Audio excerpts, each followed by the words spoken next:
Hi dear Tauruses, welcome to my YouTube channel, and in this video I'm going to talk about the transits that we're gonna have in the month of August. Okay, what I'm going to do from now on in my video horoscopes is I'm going to start with the outer planets, okay, the slow moving planets, and then I'm gonna slowly move to more personal planets to give like a bigger picture of what's going on like in the skies, I guess. So yeah. Recently, the nodes entered Aries and Libra. That means the North Node left your sign finally. I mean, it's not to say that like nodes are bad. They're like really good transits actually. It's just they bring a lot of activities, lots of changes, and it can be exhausting, especially for signs like Taurus who like peace and stability. Okay. So the good news is that now the nodes left your first house and entered your 12th house, the most isolated house. So that means all of the spotlight, all the lights that were shining on you, on your personality in the first house, now it's gonna finally leave you. And now you can finally relax. So now the nodes are in your 12th and 6th houses. So the focus is on your rest and work, like a rest and routine, finding balance between the two. And the thing is, they're making a square to Pluto in your 9th house.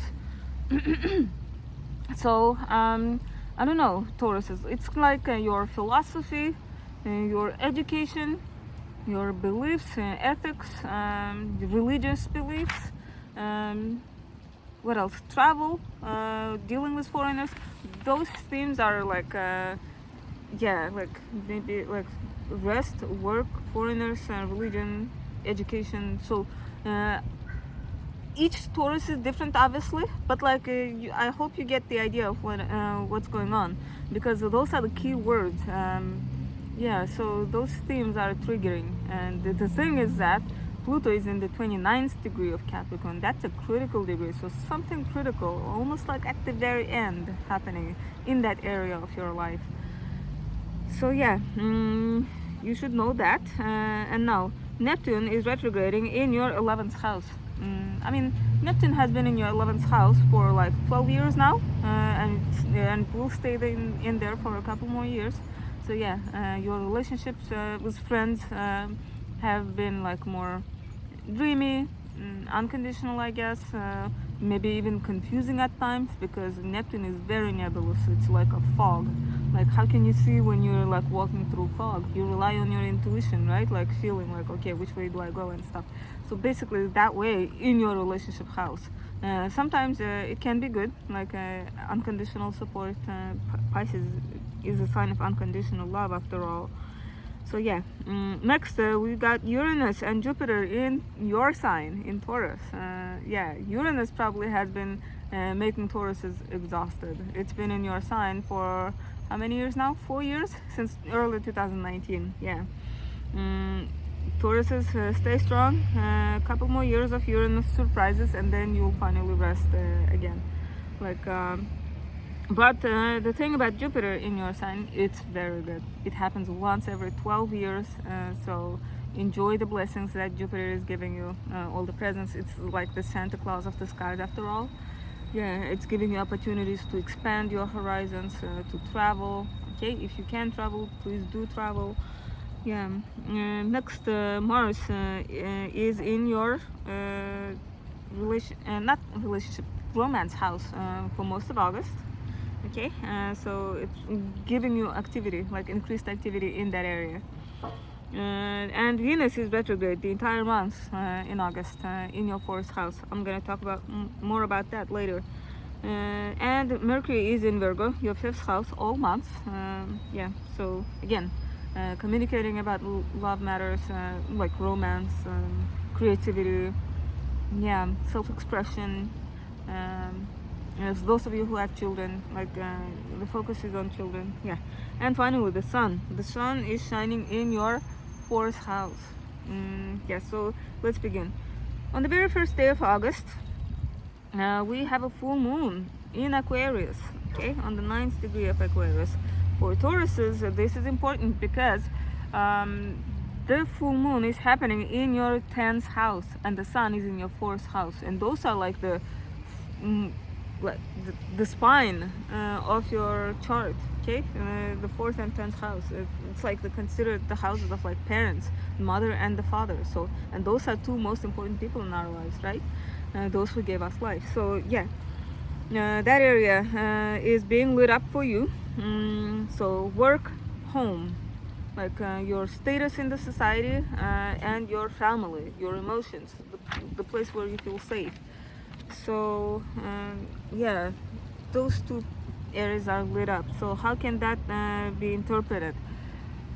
So some of you, maybe in your work, there will be some sort of culmination of project, okay, and or like in your home matters, maybe some Tauruses might move, because 4th house, yeah, uh, like some Tauruses might decide to break up with partners because full moon is like completion, like so in your status house, so some part of your status is gonna like come to an end, okay. Next, so the luminaries in this full moon, they make a T-square to Jupiter in your sign, in Taurus. Yeah, so yeah, yourself, like Jupiter, the side of you that is expanding, making a square, like a tense aspect to the sun and the moon. So it should be interesting. So be patient with yourself and be patient with others, okay. This too shall pass. It's a temporary energy. So the 4 days plus or minus around this full moon can be a bit like crazy. So, but remember, it's temporary. It can be like emotional, over the top, because Jupiter is involved. Yeah, so please know that, okay, that you will feel emotional. Next, another thing about this moon is that I forgot to mention is that it is loosely conjunct Pluto. Yeah, it's very loose. It's like 11 degrees apart. So it's almost like not a conjunction. But anyway, Pluto is intense. Like he can make himself known, so to speak. Yeah. At the same time, on the day of that full moon, we have Mercury and Mars opposing Saturn and Pisces again. So Mercury is the planet of communication. Saturn is like pessimism, so our thoughts might be pessimistic on that day. And Mars is also close to Mercury, so our thoughts will not only be like pessimistic, but also aggressively pessimistic, I guess. So be mindful of that, okay? Practice patience. Tauruses, I know you guys are patient. You guys are like the chillest sign, so you guys will be fine. After that, we have last quarter moon on August 8th. Okay, so a week after that full moon. Now, the reason why I mentioned the last quarter moon is that not much happens after the last quarter moon. Like the week before the new moon, take that time to relax, to rest, to gather energy for the next lunar month, okay, for the next new moon. Like it's a good time to wrap things up. That started with the Cancer new moon in July. Yeah, so you will be like finishing up some things, finishing projects, wrapping things up, or you might be on the other hand, you might also be like preparing things to do when the new moon happens. Like last time in the last quarter moon week, I was preparing documents and I finally sent it like the day before the new moon. Yeah, so by the time new moon happened, they received my mail with the documents. So you get the idea. You might be doing something like that as well. But like don't waste energy trying to start new things, because it's not a good time to start new things. Wait until like August 16th to start new things. Yeah, okay, so on August 9th, Venus retrograde is gonna square Uranus in your sign. Exactly, and Venus is retrograde. So since Venus is your ruling planet, this is important because there might be like some sort of surprise. Uranus is the planet of surprises. Like I don't know, like some people, they don't like surprises, right? A lot of people don't like surprises. But yeah, and Uranus is associated with like lightning. When you look at the sky, can you like predict where the lightning is gonna happen, like where the lightning is gonna strike? It's hard to predict it, right? So Uranus is the same. Like you can expect the unexpected, and since Venus is like love, finances, you can expect some like news, I guess, regarding those matters. Yeah, but the good thing is on August 13th we have the Sun and Venus conjunction on the 20th degree of Leo. This brings clarity in like love matters. It's like a new chapter for Venus because for the next 8 months or so, I need to look it up because I can't remember. Like for the next half a year at least, Venus is gonna be a morning star now. For the past 8 months or so, she has been an evening star. You could see her in the evening sky after the sunset. But this time we're gonna see her very early in the morning, like before sunrise on the horizon. Okay. So yeah, the thing about Venus conjunct Sun is that when it's retrograde, Venus is like super close to Earth. So she's gonna be exactly between the Sun and the Earth. And so Venus is like when it's close to Earth, it's we get her energy like unfiltered, like it's easier for us to see our Venus side. Yeah, so use that day to kind of like gain an understanding of what that Venus retrograde is trying to teach you. And it's happening in your fourth house, so it has to do with your family, with the place where you live at, your I don't know, emotions. Okay, and fourth house is an important part of our chart. So yeah, Venus is like regarding like family life, your parents, your relation with your parents. Yeah, some sort of understanding. Even if you are not aware of that or anything, some new chapter is gonna start on that day, on August 13th. Yeah. Next, on August 16th, we have a new moon in Leo, on the 23rd degree of Leo. Again, in your fourth house. So August is usually the time when a lot of focus is in your family matters, okay, in your home life. So because the fourth house, so the sun is in there, the moon during the new moon, and then we have Venus retrograding in there. Yeah, so lots of activity going on in your fourth house. So the thing about this new moon is that the luminaries are gonna square Uranus in your sign. So again, expect some sort of like surprises, like sudden things, like not bad. Don't worry, not something bad, but sudden, unexpected. It can be in a good way too, so don't be too pessimistic. So, and also, even though the luminaries, they're making a tense aspect to Uranus, okay, like that's like the only aspect the luminaries are making besides conjuncting each other.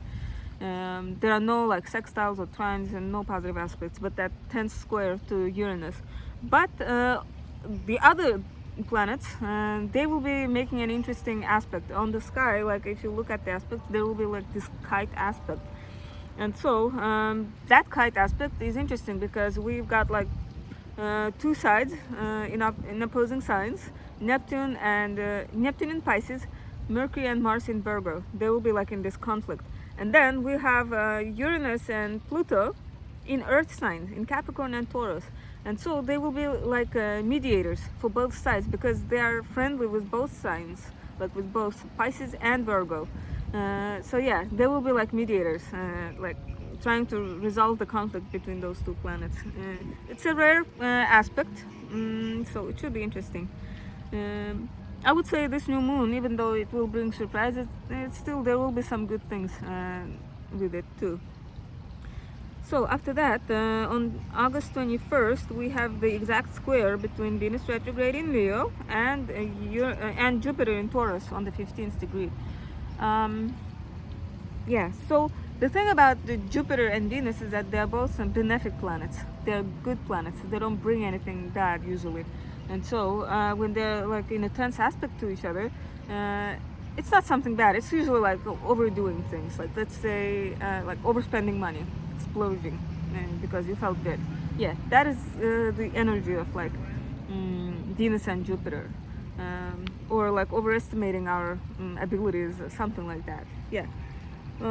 So because Venus is retrograde, I wouldn't recommend like splurging. Don't spend too much money, okay? Like if you want to buy new clothes and stuff, wait until September, please. So yeah, next on August 23rd, we have the sun entering Virgo, your fifth house. Yeah, so imagine the sun is the king and the moon is the queen. So they are now moving to your fifth house. I mean, the sun is moving. The moon is somewhere else. But anyway, so now your romance house, the house of creativity, self-expression, children, is gonna be lit up for the next 30 days. Next, on the same day, actually, on the same day as the new moon, Mercury is gonna station retrograde on the 21st degree of Virgo, and it's gonna be retrograde for a month until September 22nd. No, Mercury retrograde, I'm sure you guys know that by now. It's like the time when tons of miscommunications happen, misunderstandings. Yeah. So what I would recommend doing is like mark it on your calendar that there will be potential misunderstandings. Yeah, like last time Mercury was retrograde in May, like I had a huge misunderstanding. It was embarrassing. Both sides misunderstood each other. Yeah, and it was pretty embarrassing. So please avoid that. And also, make sure you check twice before you send an email. Make sure you attach the file or like proofread things, like redo things. Okay, check twice. Also, Mercury retrograde is not a good time to buy new electronics. Yeah, some Tauruses, you might be thinking of buying a new laptop for the school, for the next school year and stuff. I would recommend buying that in early August. Don't wait until late August to purchase a new laptop. I mean, those of you who do have to buy electronics around that date, even if you do buy it, make sure you buy an insurance for it or like keep the receipt. That way, if some things go wrong, you can return it and get a new one. Okay. So Mercury, as I said, is gonna be retrograde in your 5th house. So maybe some old lover is gonna make a comeback, and because 5th house is your romance house, and Venus is also retrograde. So who knows? Maybe it will bring back some old love.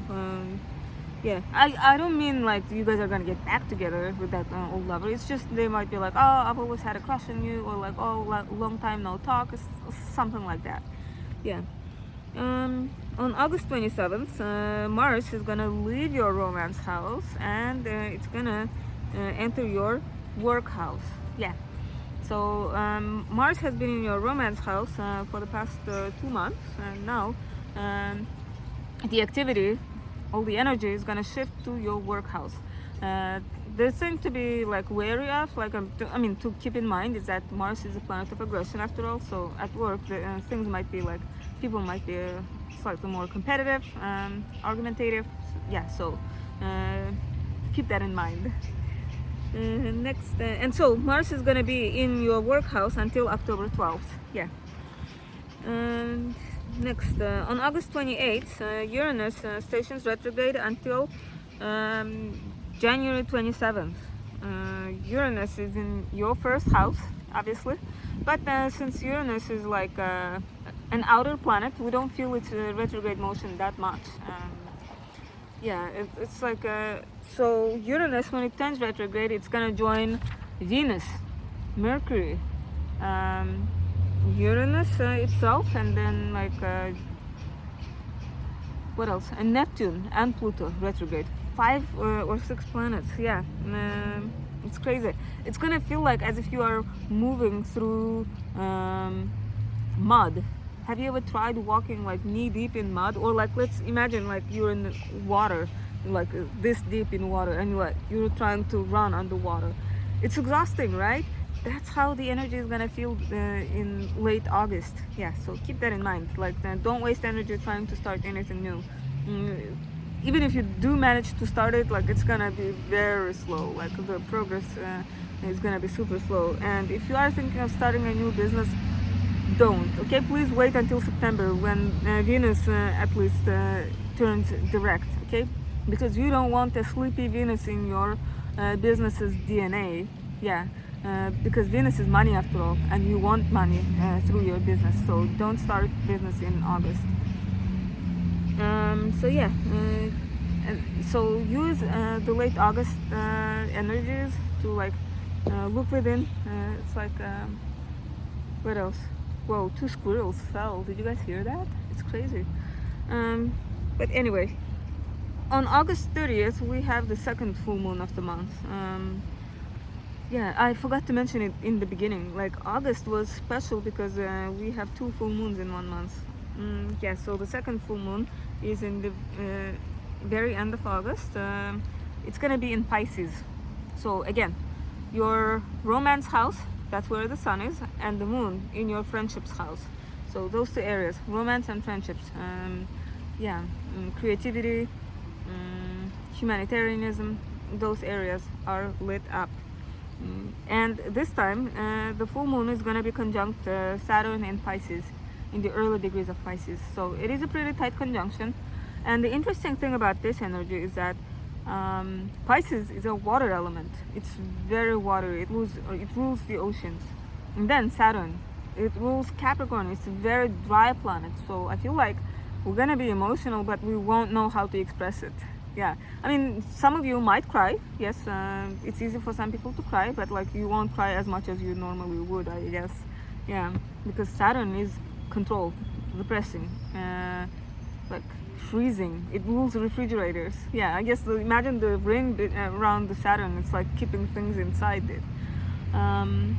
But unlike the August 1st full moon, this full moon doesn't make too many like harsh aspects, so it shouldn't be like as emotionally like exhausting as the August 1st full moon. Yeah. So this is it, Tauruses. I hope you have a pleasant August despite all the retrogrades. The Venus retrograde in your 4th house, Venus retrograde in Leo, can give like the lack of self-esteem, like our confidence will be at its lowest. Okay, so don't feel like you're gonna be lonely forever, or that you, yeah, like, no, don't feel that way. This is temporary. Okay, in September we're gonna start feeling normal again. Use this time consciously to reevaluate how you spend money, how you like love yourself, like your self-esteem, self-love, self-respect. Review those matters, and also finances, obviously. Review how you spend money. Yeah, and also like the 4th house, so like it's a good time to like heal whatever emotional wounds you had.